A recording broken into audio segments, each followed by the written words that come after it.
dans le mot donc qui fait allusion aux Africains, aux Noirs. Et après, vous avez Shin Yud, qui veut dire Yesh. Ça veut dire que Kushi signifie Yesh Hashem, il y a Dieu. Ça veut dire que dans l'Africain se trouve Dieu. C'est absolument incroyable. Dans les peuples africains se trouve le Dieu authentique qui a pour nom Yudke Vavke. Incroyable. Ça veut dire que caché à l'intérieur des peuples africains se trouve le véritable Dieu. Et c'est pour ça que en hébreu on appelle le noir Kushi, qui fait allusion à Yesh Havaye. Dieu se trouve à l'intérieur des peuples africains. Incroyable. Et vous devez au fur et à mesure prendre conscience. Bonjour, bonjour bandeko. Toye awa. Bonjour na bino nyoso mbote na bandeko nyoso. Ezali ya bino ndeko papa Wansonga Dikazaya o bandeko mosusu babengi na kombo ya Jado Mozart. Donc ndenge boyebi toye kaka lelo na moi kokaboka ko partager kaka moi ba analyse moi connaissance amuke makambo tozali ko mona tozali koyoka. Ce que l'on est toyeli lelo pour que directement droit au but. Bomoni na titre na télé bino kuna. Pourquoi Papa Simon Kimbangu? Pourquoi le 6 avril doit être Ezala, donc si je peux le dire en lingala, na combien en français, ou bien je peux dire pourquoi le 6 avril doit être un jour férié et Papa Simon Kimbangu doit être élevé plus plus que Lumumba. Tout expliquer na nous quoi. Pour tout le monde, le 6 avril, tant l'église Kimbangu c'est célébrer 100 ans. Le président Félix Tshisekedi Ayaki, na malobanae, a sengi na ba membre ya Sénat, que le 6 avril est comme un jour férié. Et salama ki bongo bato ba sepeli. Mais mon ba réaction pe salami. Ba réaction mon pe ya moi bien te salami, bandoko ba confession mususu pe ba salinati ba sa mo ba réclamation pour na nini boyeneti notamment bandoko nso ya musulman pe ba sali réclamation. Bon, réclamation toyoki. Mais tout qu'est-ce qu'on a en réalité l'état. Question en est allé bon na bande ko biso soma na Congo. Toujours ça na moni et moi surtout ça la réclamation les Kambu, tout le bali Kambu. Faut quand même peu tout ça la analyse. Tout landara tout me rappena non kota na les Kambu. On peut tout vendre ka boité. To yebi ki banga abo ki peut trouver ta kara mais tout vendre ka boité. Pour ceux qui te vendre ka boé, ma BP zoko là, ba rien peso continue ko bakisa. Alors faut qu'on me ko recadrer ba tout moi mukie. Tout ça dans ce spécialiste c'était mais qu'on recadre bah tout le monde moukier. Bande connaissons les musulmans na ba confession religieuse nous tous va déclarer va réclamer pour l'année le 6 avril doit être un jour non férié. Alors besoin de retourner na nous na bande ko ba confession nous tous wana surtout ko loba bo koki ko la ki sabiso eloko nini na pese exemple na bande ko musulman bo koki ko la ki sabiso eloko nini prophète Mahomet asala pour na Congo mboka na biso. Ce qui est allé, peut-être éviter pour l'axibiso. Mahomet a sala nini pour na pays na biso Congo, tout pour na Afrique. Confession islamique et sali nini pour na mboka ya Congo. Et apporter nini ya positif. Bien sûr, makama mikem kiko sala mais oye sali ke lelo mboka na biso comme indépendant, lelo pe batu banda koloba. Le motuna biso to retourna tozo mituna. Na 1921, tango donc banda de avant ti mambo on yaki na colonisation ti Papa Simon Kimbangu ye avant banda musala na ye abanda ministère na ye musulman ni nazalaki wana azwaki courage a telemelaki ba colon belge alobana bango ke non boko pesa mboka na biso bonsomi abundisa bango na pouvoir spirituel nguya ni azalaki nango musulman ni azali soka azali o ayaki na Congo asalaki makambo wana bolakisi biso ye. Pour le lot, tu as le Papa Simon Kimbangu, battre les 6 avril, le jour férié. Ce qui vous prend un gaï, jour férié, Papa Simon Kimbangu, peut être élevé au même rang que le héros national. Non, Papa Simon Kimbangu doit être above them. Face à l'icolo na bango. Pour ceux qui te talent, 1921, Papa Simon Kimbangu a télémelaki, bacolon. bakoko na so bazalaki na pasi mutu mosusu azalaki te même bato bareligion mosusu bazalaki te bayaki na courage ante Papa Simon Kimbangu atelemaki bakoko na biso balandaki ye 37 000 familles bakangamaki bandimaki bakufa mpona likambo yango est-ce que boyebi ke bobandaka kokanga bakimbangiste depuis 1921 en plus ezalaka na façon bazala kokangela bango bakotia musique to bakoya na masanga bamelisa bango bango so baboyi bayebi ke oza kimbangiste po Papa Simon Kimbangu apekisaka bango bapratika kobina ya komelaka masanga alors ekomaka neti mwa piège bango batelemelaki bango siko bamusulman bazalaki wapi baprotestant bazalaki wapi nga na continuer mais avant na continuer na lingi to la na ndeko na auto consultaki pour to lobi te to ko vanda boite il faut to meka ko pesa moi explication na makambo ezoloba ata ko to église au sana na officiel mais pour to boy ba guerre de religion mais biso bana ya kati il faut to meka ko faire voir et loko nini ba confession religieuse mususu et sali notamment peu musulman au Mahomet au prophète Mahomet a sali pour na Congo peut-être to yebite boya kisi biso pour besoin réclamer pour na laisser ça faire na kozonga na suka na tiki wala na makambo ya ndeko bongo nga na kozonga na ba bakisa kaka makambo mike matondo congolais. Qu'est-ce qui n'y va pas? Malgré ba diplôme, ba clash totanga, ba niveau d'études tozana ngo kili. Mais où est notre intelligence? Et ça se comprend qu'ils ont un moto. Mais elle est en Zambie, elle a moto. Mais elle est en moto, elle est en Zambie. Alors, dans les dates du 6 avril, bande monangai, bolinga te ozala na ndengwa. Pour ceux qui veulent sa divinité, Papa Simon Kimbangu Kiangani a lobby à mon discours na ye, mukolo wana ki le chef de l'État a kokisa ika mission na ye. Parce que ce pays-là, c'est un pays prophétique. C'est la vérité. Bon matabu kita date wane okokisamaka ndenge wana po esi elobamaki histoire ya mboka wana ebetama deja kala pe kangama efanda biso bao tozwa chance wana ya kotia litoi pe kolandela yango tomonaka soki oyo ekokisami toke na bakaye de note na biso totike yango ekokokisama po likolo se ekoleka kasi liloba na ye elekaka te. Alors bandeko na ngai nalingi na motuna mibale na nina tuna biso bandeko na ngai o bazotelemela date de 6 avril tango Papa Simon Kimbangu atelemeli mindele na 1921 kolobaki non il faut libérer peuple na ngai mutu mwindo okoma mundele okoma mwindo na nzoto te kasi na misala na makanisi pe na mayele ba église wala nyusu lelo bozobima na ba itando ike bozalaka wapi histoire nini so nga na tuni lelo dans un contre ba église wana te to bozoloba ke nous sommes un pays laïque mais vous vous trompez. Congo est un pays laïque te bande na ngai la laïcité là ça nous a mené où aujourd'hui? La laïcité au bêta plus na randa en bande de congolais. Nous sommes un pays laïque. Le Congo est un pays laïque. Qui vous a dit ça? Que le pays, le Congo, c'est un pays laïque. Nani a kosabiso ne lokona. Et voilà les erreurs que nos grands-parents ils ont commis. Ba papa na biso va commettre ba erreur wana. Yango lelo même biso na libulu. À la place de notre ozayo Congo, où en sommes-nous aujourd'hui avec notre laïcité? Bandingo langai. Tososola, tozonga batu, mboka nyoso na mokili oyo etambolaka na bonzambe nango. Eza na mboka moko te okozala développer sans avoir sa propre spiritualité. Ezalaka te. Okotikala ozala développer te, mais ozoka bandeko na munoko bandeko bandeko na biso ba congolais, nous voulons être aussi développés comme les autres. Mais comment vous serez développés sans la spiritualité?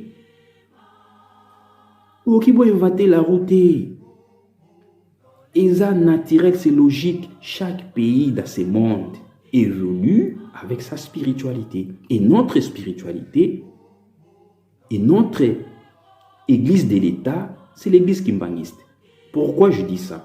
Parce que Papa Simon Kimbangu Motu, alongola biso na boumbu, yo muindu babenga yo mutu lelo, Congolais kakate. noir nyonso mwindu nyonso siko ozwami ozala na Amérique, na Asie, na Australie, na Afrique, na Europe, pour le bengama mutu, c'est grâce à Papa Simon Kimbangu. Bolinga yango te, c'est la vérité. Tant Papa Simon Kimbangu a telemi koya kolongola yo na boumbu, ba mangomba nyonso na bazalaki. D'ailleurs, ceux qui toza lelo na boumbu to kotaki yo, c'est grâce à l'église catholique. Mundela leka na l'église catholique po tia biso lelo to za ba esclave. Nani ayebi yango te. Motuna na ngana tunika yango wana. Laïcité o bino bobetaka lango tolo, lelo toza wapi, enemi biso wapi. Soki na boumbu te. Deuxième chose, nani afuta caution ya indépendance ya mboka wana. Botangilanga. Esuki wana te, nani afuta le juge avocat M. Croquet. Oyo aya kotelemela Congo na procédure na procès ya indépendance. Bandeko nanga ba Congolais boye ba mutafuta misa mbongo na poche na ye. Pour le Congo za la état. C'est grâce à Papa Diangenda, dit Papa Simon Kimbangu. O lelo boza ko dénigrer, boza ko ignorer, bozo comparer na mangomba na bino zo botama lelo neti mayebo. Non, bandeko na ngai. Papa Diangenda lobaki ya surtout kebité. Boumbu ya 350 ans ezoye la biso. Et tozo mona ona miso. Total kaka mboka na ndenge place to komi lelo. Likolo ya kriki kutote. Les pays est au coma. Bozoye batina nango. Est-ce que bozoye ba place pasi na biso youti. Et loko ni ezo sala tozala na état toza nango lelo. Alors boso sola. Botia litoyi. Bopusa na pembeni ya bakimbangiste botuna bango. Po kimbangiste muto ayebi secret mboka wana. Kimbangiste muto ayebi qu'est-ce qui ne va pas et pourquoi ça ne va pas. Botika tembe. Tembe na biso yo mabiso nulle part, yo mabiso kana kufa. Bozongela ba erreur wana te. Ba papa na biso basalaka. Na royela relater bino histoire moko. Après indépendance. Ba papa na biso nyoso misatu, papa Kisolokele, papa Dialungana, papa Diangenda, ba benga le feu président Kasavubu. Wana église na ya Mandalala. Basalaka na traité na yi. Mais maman na biso moi si il a fait président Kasavubu, ayebisi président Kasavubu que no ko kendete yo oza déjà mukonzi okino sani na ba église Mangalala wana. Papa Kasavubu ayoka maman na biso aboya ko kene na rendez-vous wana. Nini komaka. Ba yebisi papa Kisolokele que non, président lobi ya royate. Lobi ya royana ba église Mandalala te. Papa Kisolokele la telema azwa kiti oba tela kaye abalusi yango alobi soki bino bokanisi ke mayele na bino ya ba papier na biki nde pesa mboka o indépendance tomatisi indépendance wana na nzete bokitisa yango totala bino bandeko nanga nani akitisa indépendance wana tilelo nani botangilanga mutu politicien nini chef religieux nini lingomba nini oyo ekitisa indépendance wana lelo oyo o bango ba papa na biso misatu ba matisaka yango na nzete nani akitisa yango. C'est pour vous dire que kimia tozoluka na mboka wana ya Congo ils en nkamba ils en poche ya sa divinité Papa Simon Kimbangu Kianga kakaye oka bozo mona mususu te mususu pia kozala te kakaye nde aotia kimia na mboka wana nde aotia kimia na Afrique nde pe kimia ya mokili mobimba tolinga yango te. Voilà la vérité mes chers frères et sœurs. Totika amalgame wana makamba Congo ici loba mais c'est betama donc disque ezalaka déjà efani na nkamba totala kaka oyo kokisami tokena ba cahier de notes na biso totike yango. Tout a été déjà dit, tout a été déjà prédit. Nous vivrons que les accomplissements. Alors nasengi na bino ka bandeko na ngai bo pusana pemena ba kimbangiste bo tuna boye ba histoire ya mboka wana parce que les Congolais nés grandis au Congo, ils maîtrisent pas le Congo, ils ne maîtrisent pas aussi la vraie histoire de ces pays-là. Il y a un autre libunga, la confusion totale. Maïle n'a pas la classité, ndeko bongisa mboka wana, ndeko tia mboka wana na kimia. Jamais. Ce pays-là est un pays unique à son genre. Ce peuple-là unique à son genre. Ce pays-là, c'est un pays prophétique. Et tambolara bongo depuis mokili kelama, Congo eza nango bongo. Et puis go memamaka bongo tina suka. Biso bato to changer yango te bandeko langa. To sosola. To zala na limiemia, to mikitisa, to pusana, to tuna. Babete la biso solo, la vraie histoire cachée de ce pays. Mais pour y bayango, yakana kamba. Pusana pemela bakimbangiste, tuna bango. Nini salema, eloko nini lekana, nini wapi to zangela, nini to sala. Bokini bomona sa divinité, papa Simon Kimbangu Kiangani. Yé mouto a incarné réalité en Mboka. Parce que ce pays-là lui appartient à lui. Moussou soazate. Moutou pas ko sabinote que non mindele moutou ba ponara mi konzi na Mboka wana. Non. Botou na bango bayebi. Ils savent la vérité. Même les oyo, les chefs de l'État, Félix Antoine Tshilombo Tshisekedi a yebi vérité wana. Ceux qui a l'oba qui est loko wana parce qu'ils savent quelque chose. Ayebi. Alors, bande gonanga botika ba polémique wana oyo bozo tonisa lango ba réseaux sociaux polémique mo ya na bassesse moko moi je me pose la question mais tout ça banani nani aloka biso Congolais okomi na raisonnement ya okomi na instinct et logo za otika na intelligence on nzambe akela yo nango to komozo instinct ya nyama komozo intelligence na biso ba Congolais mais botala mboka wana ndenge za lelo.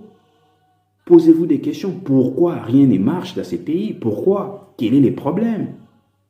L'issou, on a vu ces anini. Tout ça là qui n'est pas mérité ou tout mérité les lots. Tout na. Tala, Mbokawana a talé aujourd'hui les 4 meilleurs présidents du monde. Ils vont échouer. Sans aller voir Papa Simon Kimbangu Kiangani. Sans aller consulter l'église kimbangiste. Sans aller voir et visiter Kamba. Pourquoi on a des secrets en Mboka ni bombami? Secrets en Mboka wana kakate me ya mokili mobimba. Vérité yango wana bandeko nanga tomiko samate. Tolongwa na amalgame wana, tolongwa na confusion na tozonga na erreur wana te ba papa na biso basalaki, ba mema biso na libunga. Et dans notre temps, il faut toujours conscience. To allumer conscience na biso. Toluka toyeba. Bomitu na akutu te ke no mboka o babenga ngo scandale géologique, paradis terrestre. Mais talani Congolais au vivre lelo, talamboka na ningeza. Mais ce boni boyeba l'histoire à Congo, pour boyeba ke no ce pays c'est un pays prophétique. Mais moi je vous recommande Botanga Deutéronome 28 ou banana 15 jusqu'à 67. Histoire ya Congo mobimbe betamiwa du début jusqu'à la fin. Na o lelo tozo vivre lelo, ça se trouve c'est biblique. Ils ont Deutéronome 28. Bobani na 15 à 67.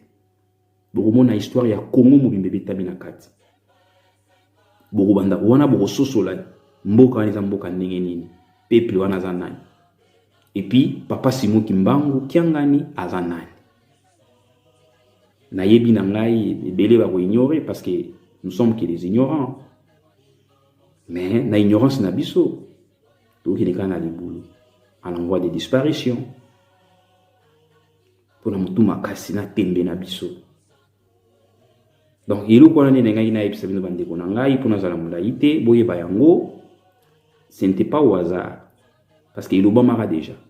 Peut tozo kende vers accomplissement wana. Ce qui le 6 avril et kozala officialisé na Congo, c'est parce que ça a été déjà prédit et ça a été déjà dit. Lingomba moko gotikala kaka lingomba wana tata Simon Kimbangu Kiangani mususu te bolinga te, voilà la vérité. Alors parce que l'église kimbangiste c'est l'église de l'État congolais. Yango nde kotambusa mboka wana. La spiritualité de l'église kimbangiste c'est kotambusa mboka wana. C'est ça notre spiritualité. Parce que la spiritualité est tambolaka na politique. Aucun jamais yo peuple ou s'épanouir, ou se développer dans la politique sans la spiritualité. Et ça les mananté.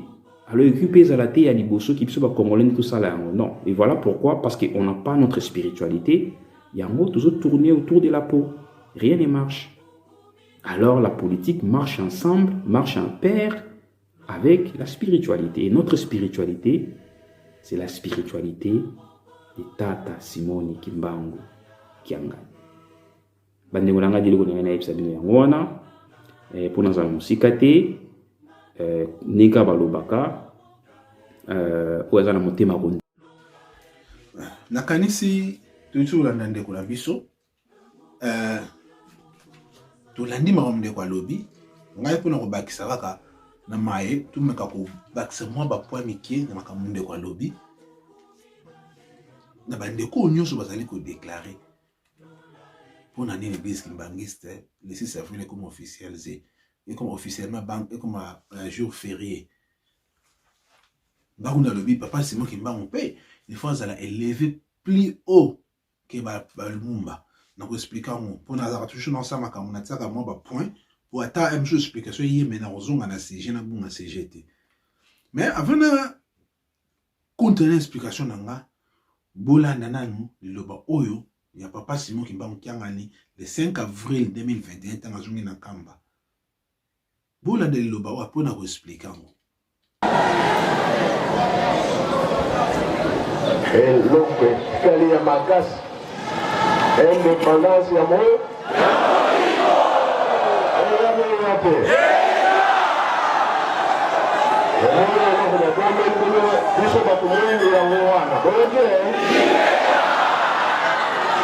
Babi noir zambe kolongola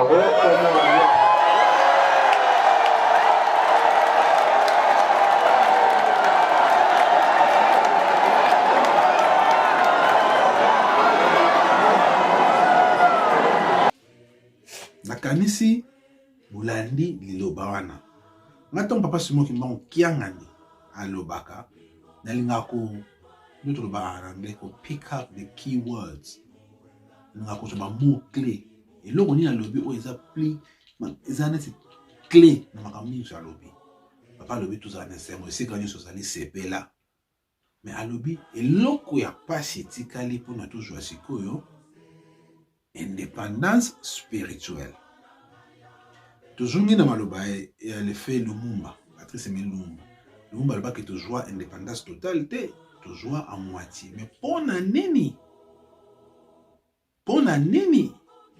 toujours indépendance matérielle c'est sur le babon mais spirituelle toujours nanité papa c'est moi qui m'a en à la lobby et tigani loko ya pasi pour toujours indépendance spirituelle alors bandeko bon comprendre té pour na toi aboutir na babiloko wana il faut makambo et salama na ba vidéo na sala ka na lire na expliquer que loko dans le but qu'à chaque fois l'église qui m'bangé c'est achèvera quelque chose spirituellement tout ça n'est pas morobé à travers bien biso ya indépendance spirituelle sur le tali na tango ya na koloba ya président Kasavubu azaka guidé na ba papa boyo kinde onenga expliquer na vidéo azaka guidé bongo oyo Congo ezula indépendance et bima na poche ya papa Diangenda mwana ya papa Simon Kimbangu o biso to bengi le deuxième Kimbangu papa Diangenda abimisa mbongo na 50 000 francs 5 000 francs et futama na avocat ou a défendre cause na biso 45 000 francs et kenda na compte ya makambo indépendance ndenge bakenda na ngokona papa Diangenda et na bozomo atana so na na photo butala Kasavubu yewana et photo elandi bozomona papa qui se loquait lazali parmi les membres du gouvernement, les membres de Bako, pardon, à cette époque, papa qui se loquait lazali conseiller na bango. Bango kutu balinga papa qui se loquait a un poste ya président. Papa qui se loquait la boyaka. A continuer qui rôle yaki conseiller. Et au moment na papa Kasavubu, tu vois comment on a indépendance. Le président au bout du temps aïe moi comme d'un esprit qui na vidéo sur totalité que nous avons la page dans mon vidéo ça publié kuna papa Kasavubu papa Mobutu ayi au sala pe oyaye papa Mobutu ayi ko réhabiliter papa Simon Kimbangu tout l'équipe papa musée ayaki tu sauter na Joseph Kabila ayi ko sala ba processus na yepe exhumation ya Mama Mwilu procès papa Simon Kimbangu officiellement libéré après 90 ans 90 ans et aussi le Jibila Mama Mwilu sala na sous na reine nae. Donc, après ça, il y a autorisation à conférence internationale pour la personnalité. Il y a papa Simon Kimbangu, en tant que Moli Monsanto, papa Kabila, on appelle ça qui ordre. Tout l'équipe, tout y est, ce qu'on attend, il y a le président Félix Tshisekedi, et il y a aïe au Senga, le 6 avril, et comme date, encore officielle, banque holiday férié. Mais, tout le monde réclame, vous avez toujours qu'on pousse à travers l'indépendance spirituelle. Pour Ezana Makambu et Salamaka. Donc, faut donc tant que ça liboué toujours qu'on pousse na bino bozo comprendre marambelo romorote bozo déclarer car mais tout les bino tout prophète Mahomet avec tous les respects tout boya tout les chercheurs religieux morote mutu ça la maramba ça la confession na ya ça la foi na mais et là qu'on ba porta na pays na biso en 1921 dans une journaliste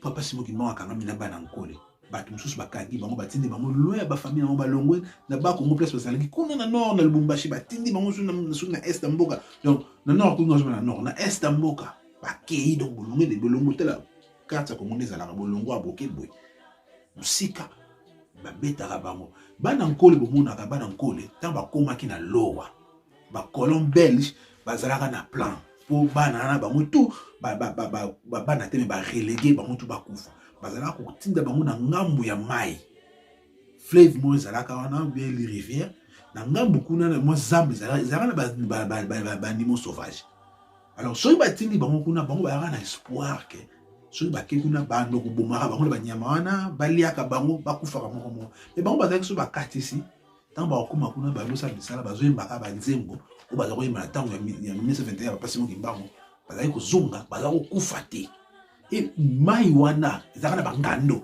mais bazali kokatisa scène sauf donc bomoni bato banyokwami ba congolais banyokwami mpona likambo wana musulman moko te azalaka na ntango wana abundaka bongo koko kinzembo bakangi ye batindi na relégation na bomba mpona kaka bokola papa Simon bazalaka tata mwasi ya papa Simon Kimbangu bazwaka ye bacubaki batonga bato mabomba bacubaki batonga donc tant so sena poso bacubaka ye Mama Mwilu mama bato mobali akei atikali na bana mibale po papa kisoloke les gens mwana 7 ans pe na relégation mwana 7 ans zo mbata ya soda ya mokolo mpona alobaka ke non andimiki papa ne azala kosala mosala nzambe amona mpe kazosala bamiracle babeta papa kisolokele mbata mwana 7 ans papa kisolokele na relégation papa diangi na papa dialonga avec Mama Mwilu bapesa ordre motu a soutenir bango te motu a aider bango te bakemba bango moko bana miki bakomi kokoluka banyama na zamba mpona basokipe na mama na bango bakangaka Mama Mwilu na montagne ngomba ya Ngombe Kinsuka si je ne me trompe pas bamatisaka ye kokimisa mama bakolo botala bamama na biso mama mokolo si je pense na 1921 si bakangi papa Simon Kimbangu Mama Mwilu abotami na 1880 je pense 1880 na 21 elle avait déjà une trentaine puis quarantaine maman donc jeune maman oui bazo akaye bakimisaki bambango na montagne bazo donc anyoko apem ameru na lembi bazo telemisi bazo kimisi bazo matisa ye musulman ya mona ipasi wana pona Congo bazalaki te alors tant bozo réclamer boya pe na histoire na bino bolo bakeno histoire na biso prophète na biso to ba intel ba musulman basalaki pona mboka bolaki ci histoire na bino bazalaki te Lumumba bona moya na musima na na likambo asima mais kaka na indépendance à Congo ndenge toujours le bato babundela Congo est-ce que boyebi ki na 1931 tant Allemagne et envahissaki Belgique bakangi roi Albert Ier la prison ya Samabele est-ce que boyebi nana kenda ko libérer boyebi ndakenda ko libérer mais papa Simon Kimbangu en prison à l'action Nguya nae mais accueilli qu'on libérer roi Albert et il y a des témoins makamtolo bana bino zakati tolo ba 20 famille na yé famille a ba témoin il y a un des témoins Oh, Koko na bango azalaki na Papa Simon Kimbangu, tant ba longwe na Lubumbashi, na prison. Papa Simon Kimbangu na mystique na ye, a limwe, a kabimeli bango, a zui bango tokei. Belgique, na Allemagne. Na prison, na sama bele, ba bimela roi Albert Ier. Papa, le défunt, Papa Yambou, a tiki biso, je pense, 2 ou 3 ans passés. Banane bazali vivant. Koko na bango azala na Papa Simon Kimbangu, tant ba simbanga, basimbi. Yemo ndenge Papa Yambou banda ko expliquer mo. Ba pumbwe, ba kei ba mona ba tambola likola mokili ti ba ke ko se retrouver na prison ensemble belé. Kuna nde ba signer accord na Albert Bon nazo libérer yo tant on comme libre na ere comme ngonga pas il faut au pesa pays na bon somme. Ou tika Congo libre. Na kam tolo ba bino eza bien écrite en 20. O azana tembe, on peut se livre Papa Yambou ya koma. Papa Yambou ya na pe bozomona. Yango bozomona soki lelo ba élève baso na koti momu na séjour ba élever Papa Simon Kimbangu na rang même rang et aéro national azolo ba ke fois la plus que bango pour boyi Papa Yambou ya wana a sala voyage na Israël tant ba revenir Papa Diangenda na zolo mambe belé en même temps na lobi na zo bimisara ranyos to ndo yango malem pose ezali kambo bande ko lobi alors toujours pesa no ka ba fait surtout qu'on vend de la PSG moko to ke mo pe mais je rejoins pas tant mais to sala mo mais on doit pesa kaka Papa Yambou ya nina zako loba akenda na Israël kuna kutana na ba bankumu ya ba Israélite o ba ramandefu ba lata ba chapeau wana mais ba loba na ye Papa Yambou ya nécessité de dire ya loba témoignage wana ba yebisi ndenge azala même ko sala ndenge ba kumongo ya Israélite salaka ava sala zala ku kusenga pardon na lingomba na kopesa no mukongo na alobi atourna alobi moni Afrique soki boyebi komba Simon Kimbangu te boko bonga te Papa Yambou ya zako loba likambo tu yemo témoin aya na muti a expliquer Papa je pense pas Diane dans le port ou Papa Simon Kimbangu si je ne me trompe pas Papa Yambou ya wana donc Papa Simon Kimbangu akenda abunda mona mboka abimisi roi Albert na prison sama belé botala na Google na latina pour que beta pour roi Albert prison escape et ndenge abima escapage na ce escapage je sais pas si les amours français ndenge sara escape dans le monde en English la ndenge kimelaka to lo bon c'est la histoire moko donc c'est pas quoi vous nous expliquer information na Google mais on expliquer moko bon mais la vraie version des solo Papa Yambou explication ils allaient même dans livre à comment heureusement Papa m'a dit alors pour biso mingi ba histoire mingi to yeko la on a tradition orale ndenge ba koko batika mais génération est simba mo koma heureusement Papa na tika ko mo makoma miki et il nous a même expliqué comment Lumumba Papa Lumumba Patrice Emery Lumumba azalaka inspiré pour na o le to benga héros national abundela mboka parce que Papa Yambou azalaka secrétaire ya Lumumba il travaillait na secrétariat ya Lumumba et Lumumba azalaka inspiré tango atangaka makambo ya Papa Simon Kimbangu wa muki azalaka okoma tango atangi Lumumba lobi il faut mutu mususu abundela mboka oyo lokola Mbuta Kimbangu vous comprenez musulman mo azalaka à l'époque Lumumba atali amoni makambo Papa Simon Kimbangu azalaki numéro 1 na 1922 Papa Simon Kimbangu abandi bamutu bazalaki peut-être bana mikia Nelson Mandela peut-être avec nous mikia il y a sali 27 ans batozo comme héros national Papa Simon Kimbangu azalaki apprécié ba Martin Luther King ba Malcolm X ba tandenge bazalaki te Papa Simon Kimbangu za telemaki déjà a bunda contre la colon lolo ba telemaki date na officielle bon pour déclarer mais non c'est un sens T si je peux dire ça ndenge na lobby n'expliquer déjà Papa Simon Kimbangu na lobby likambo ndeko expliquer likambo Papa qui solo que les temps ba beng sera le président Kasavubu Buna a ressemble ba yaka na paroisse ya Kimbanseki pour apporter plus de précision likambo wana yaka na paroisse ya Kimbanseki tant le président Kasavubu a refusé ayati Papa qui solo que a balola ka kit oui effectivement a balola ka kit mais il avait fait quelque chose peut-être de comme ça comme mentionné Papa qui solo que la bukaka tous les 4 makola ba kit wana Abuka. Et tant Abuka makolo ki tona tant il andaka rébellion et bimaka na partir à est. Rébellion et bimaka.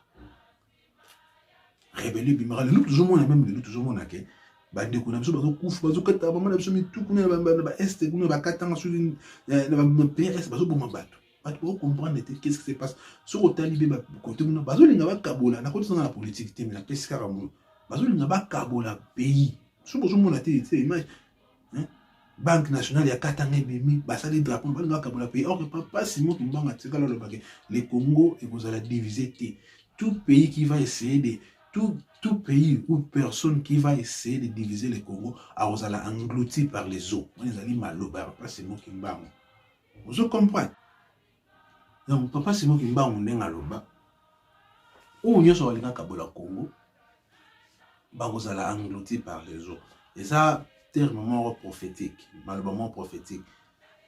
Donc, le lot, bazo sala ba désordre kuna. Les kama na bango koya. Les kama na bango koya. Mais tous les qui na biso na wana, peut-être on va te relever longo les kamusus. Ndeko na ngai papa Yawele asali mention ya likambuya église d'État. Église d'État. Oui, effectivement, Azali n'a raison. Historiquement parlant, ceux qui ont talé pour dire soit comment le Congo pays laïque ne comment on regarde des regards donc tout le barana bisuka biloba mais bolo vous se battre non plus exemple n'amboko to vandia na ko banga va en Angleterre ba religion ba confession religieuse est belé ba protestant bazali catholique ba musulman ba église ndenge na ndenge mais tant comment makambo ya mboka na bango gouvernement na bango atambolaka na spiritualité ya mboka na bango qui est l'église anglicane ntako sabinote soko tali ba o ba yebi ndenge makambo mboko etambolaka donc mona par semaine le premier ministre o azalo kwa représentant net président ya mboka oyo azalaka na consultation na archbishop ya Canterbury archbishop ya Canterbury azalo kwa donc le représentant légal na bango parce que l'église anglicane la reine de la chef spirituelle. La reine de la chef spirituelle de l'église anglicane. Et l'andier archbishop de Canterbury. Alors le premier ministre a une consultation par semaine ou à solo la archbishop. Pour le makambo limboka azwaka ba conseil et par archbishop et azalaka na moment réservé ou akuta na reine azozwa ba conseil par reine. Donc spiritualité na bango etambolaka na église anglicane mutu akosabinote même ba pays européen bela bazana spiritualité na bango so ya biso so de komi na Congo président face à la consultation fa bengisa mangomba kili au mona président banda bengisa ki ba ma bengisi bato mouvement bengisi bato bundu ya Congo bengisi catholique boy te ekoki koza bongo te normalement faut ezala église moko oya ba ya mboka na biso qui kimbangisme ezali civilisation mais église kimbangiste faut la église d'État omoni le loko to kita to mata so église kimbangiste comme église d'État to élever papa Simon Kimbangu na likolo ba héros national wana to kokoma na indépendance spirituelle oyo ndenge papa Simon Kimbangu ngana alobi eloko ya passe etikali pour nous obtenir ezali indépendance spirituelle. Tu vas comprendre que pour aller à l'objet. Alors, pour nous aboutir à l'indépendance spirituelle, il faut tous les étapes. Laisser servir les okoma, journée mon férié. Il faut tout élever pour c'est moi qui me bats. L'église qui me bat, c'est comme l'église d'État. Pour 1960, c'est ce qu'il fallait faire. Papa Diangen d'Abimi Simbonaye, papa qui est sur le côté de sa membre à au conseil. Pour fouiller d'abord, historiquement parlant, quand ça vous bazara, on compte à bas côté. Zara, on sous. Même papa wana tellement bebisaka donc c'est la blokombo na yepo et yelinga ramba la mona lo babne lo batam suma lo belka yelinga ali na za pena position na yebia mo na livre na tanga mo donc c'est no kombo na papa mo na kombo na ye yindi zaka mo konzi mais a bebisaka etambuli zaka mala muté allez papa qui soloki la longola e papa qui soloki la longole atie kasavu paswana tant ba komba jo indépendance ba yebisaka kasavu papa kasavu mes esquisses que kuno okokende tant bo ça la demande bo ça la processus nyonso prêtre moko robima retourna yo le kambo siko abino bo senga indépendance gouvernement chetambola na spiritualité na religion na religion na bino bo pona ekozala nini bokoloba na ye religion na biso kimbange c'était yaba koko na biso kasa mbo ndemi oui tant bakoma na table rond kuna akenda batuni question na lobby catholique to baby ça donc place on a déjà yango monaka Lumumba lobaka to joie indépendance à moitié. Vous comprenez peut-être Lumumba déjà le parti ça Lumumba comprenait que fallait tout le bakimbangisme mais papa kasafu ba baby ici yango ba toujours à moitié pour surtout ni meka kimbangisme mais to toujours indépendance spirituelle papa dianga na lobango biso ki kasafu ba a salaka processus ça exact 40 savants balinga ba bino. Donc, nous avons inspiré 40 savants. Un pays, il y a 40 savants inspirés. Nous savons que nous avons une invasion belé. Nous avons tout développé. Mais il y a un campagne de Salamaka. Il y a un peu de personnes qui ont passé toujours l'indépendance spirituelle. On a tout obtenir une indépendance spirituelle. Il faut présider à Mboka.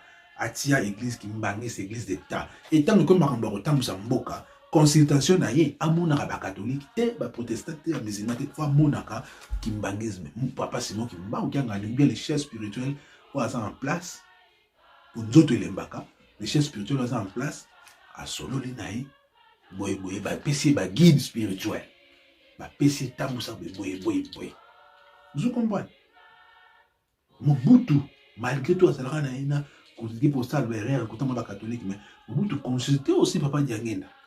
Donc, il y a un moment le 24 décembre, à l'obara, comprenez mon émotion pour consulter papa Diangena avant de ma démocratie dans le Mboka. Mon papa Diangena le bar qui m'a au sali au soupi makila dans le Mboka. Ouais, nous avons belé.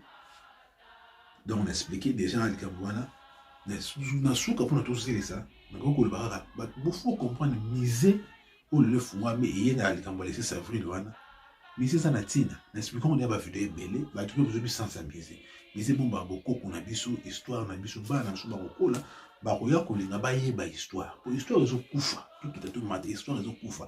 Le leçon aujourd'hui, bah, notre boti, le boti, bah, on nous bazaki dans le baillé, biété. Vous comprenez? Tout le bête, le local, ma solo. Mais, misé, ni les ara, par exemple, dans Mboka, pour misé, ils ont bah, histoire, na bas. Peut-être, Zali, il y a, bah, mes jeux, ils ont la Congo, ou de la chinois, je pense. Et écoute ma histoire mais tant que comme on va pas se moquer il faut pas n'appeler baïeba donc c'est ça l'importance à miser et te pèse à mon cadeau il fait tout beau ça n'a pas été dans le bar toujours le roi Salomon tant à 6 ça quand on va nous célébrer tant à payer ça cadeau pas un zamba pambola kai et les pambola il y a qui se manifester si mambala mon côté mais le tout ça les miser papa lobby m'a toujours m'a pambola bi c'est la personne sociale. Peut-être na biso vraiment la génération qui a bango ba ko sepela so tout lingi ça nata na biso comme juste to sepela tout le monde a mon pédale mais pas même ba le ba mini ba au monde et même là ba toujours vivre ba professeur pas seulement qui ba live mais toujours comprendre en côté pour ba réalisation na ba maison na papa dianga ba tika en 1984 na ba livre le toujours monde donc toujours vivre ba makambo belé ninga la kaka momuli orozonga na nkamba tout le monde exhumation toujours vivre ma campagne mais pour notre bon à CGT dans la lobby les cambo bande ou musulman ba lobeli avant de déclarer tout y banan pas nini ba congolais ba monaki pour na to ko malelo indépendance tout le monde l'indépendance ma belé salamaki tout le monde l'indépendance avant na bossa na c'est ça na Kasangulu 1969. Papa Diangena va faire un voyage. Les années 69, je pense bien, de partir de 60 à 69. Natia a toujours ma précision là. Papa Diangena va faire un voyage dans Kasangulu. Tant que pays c'est juste indépendance.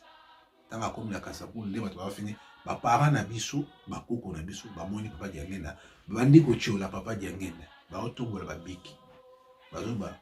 Indépendance toujours on a maillé na biso tata na okimbango te mutape sur indépendance bakako chula papa Diangena zo yoka ndinga bazo chula moi des autres de cette dima bandi ko ba mabanga babambaki libanga et aujourd'hui mwana mutu mwana mazoka makila makasi alors tant nous avons essayé papa Diangena passe na mutema papa Diangena era joaki maloba na le baki alobi nzambe na nga eloko nini o ngai na sale o tata na sale bato baso reconnaître bon problème ya te lokola bozwaki indépendance wana babiki na bino na mayele na bino nazwi indépendance spirituelle na matisa yango likola nzete bokitisa yango maloba na papa kisolokele pa alobaki yango ndeko papa alobeli yango déjà na bakisika procession ya likambo wana papa dienge na bino azwi indépendance na matisa yango likola nzete bokitisa mutu kaka kokokitisa indépendance wana ye moko papa Simon Kimbangu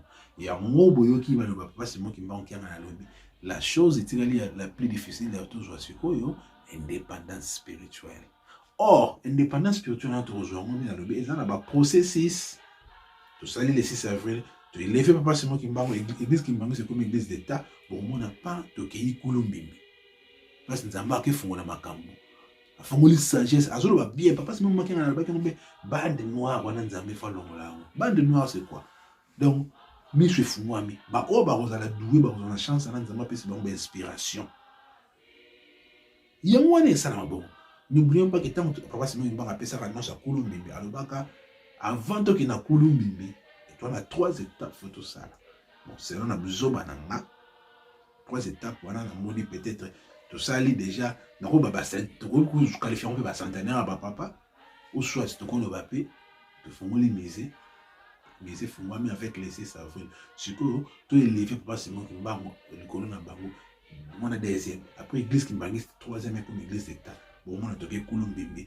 o nzamba bongisi ba o ba kozoma chance ya kokoma na tana ba komona yango donc to kesu mulaite de ko sa lobinga pa le mulai je pense bande ko musulman to ba confession mususu oyo pour nous ceux qui c'est moi oyo amoni ozo réclamer boye la biso ba fait historique que biso prophète na biso pasteur na biso asala be pour na Congo anyokwama batelemaka boye pour prophète Mahomet histoire na yito yebite lo ni asali pour na mboka no Congo oyo musulman te mozo déclarer oyo chrétien mususu to église mususu déclarer bo la kisa biso ngo to moni peut-être to ba ignorant to yebite boye la biso pour na mboka akufa bondi be contre ba colon to yoka bino to analyser mo peut-être on dit makati to analyser to style un peu critique pour to yeba donc si on tuna to loba bandeko to fungwa to yeba et le roni congolais to ça na chance ini to ça na mona mboka Congo mais to ça toujours peut ignorer aussi longtemps église Kimbangu c'est comme église d'état te to monde balka à zéro donc ceux qui na biso wana donc tout le monde balka na biso ka wana na lobby donc pour nous ceux qui ça tout se laisser donc tout se laisser na biso na to lobby to zela bande ko ba confession religieuse mususu boye la biso ba fait historique oh ba église na bino esali pona mboka oh Mahomet asali pona mboka to islam esali pona mboka pour même ba te belé besoin de réclamer sur de tali mingi kat na bino besoin ba traitement na hôpital kimbangiste mingi kat na bino botanga na école kimbangiste va bokene même ba niveau université mingi be botanga université Simon Kimbangu miezi wana besoin mona ngeza peka ba bien pona mboka